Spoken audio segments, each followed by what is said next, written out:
Hi, welcome back to The Modest Economist. Today I'm going to give you a little inside tip on how to compare mutual funds and to better understand exactly what it is you own.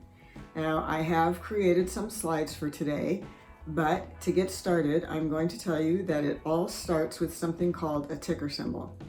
A ticker symbol is nothing more than 3 to 5 letters. And a ticker symbol has absolutely no intuitive value. You cannot know, looking at a ticker symbol, what you are invested in. However, the ticker symbol, which is unique to every share of every mutual fund or exchange-traded fund, is really the key to comparing funds.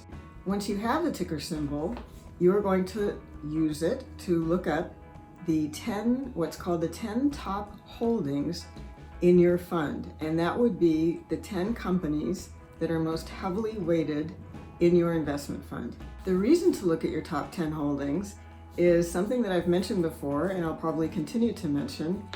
It's to make sure that you or your advisor have not accidentally or inadvertently duplicated your investments. So let's look at the first.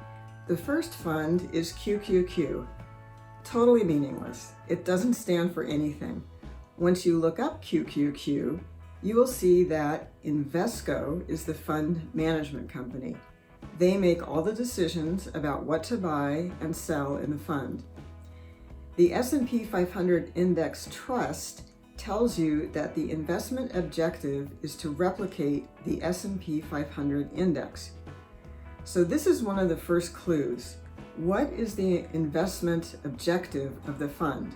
What is it supposed to do? Second, we have SPY. Easy to remember, and that is intentional. Again, it tells you nothing about what you are invested in until you look it up. State Street is the fund manager, and the investment objective or strategy is to replicate the S&P 500 index. Last, we have SCHX. Schwab is the investment company. The strategy is to invest in U.S. large cap companies. U.S. large cap means U.S. large capitalization, and translated is the same as an S&P 500 index fund. All three of these funds have the same investment objective, to replicate the S&P 500 index. Now, let's take a look at the top 10 holdings of each fund. Now is the time for your aha moment. In QQQ, almost 56% of the fund is invested in Apple, Microsoft, Amazon, Facebook. We can keep going. In the SPY fund, 28% of the total fund assets are invested in Apple, Microsoft, Amazon, Facebook. We can keep going. And in SCHX, 26% of the fund is invested in pretty much the same names. So why do all three funds own the same companies? Because these companies are the most heavily weighted companies in the S&P 500 index, and the job of the fund manager is to replicate the index. So what if your advisor said to you, let's diversify your portfolio and buy QQQ, SPY, and SCHX? Ask your advisor to show you the top 10 holdings for each of the funds.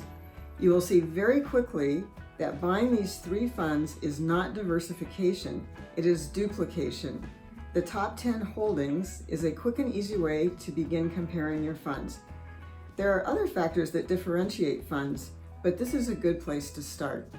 So I hope you'll take this tip, start looking up your ticker symbols, no pun intended, and start looking at your top 10 holdings to make sure that you haven't bought too much of the same thing in your portfolio. Thank you for joining me today, and if you want to read more about ticker symbols and ways to look up your funds, you can go to the website themodesteconomist.com.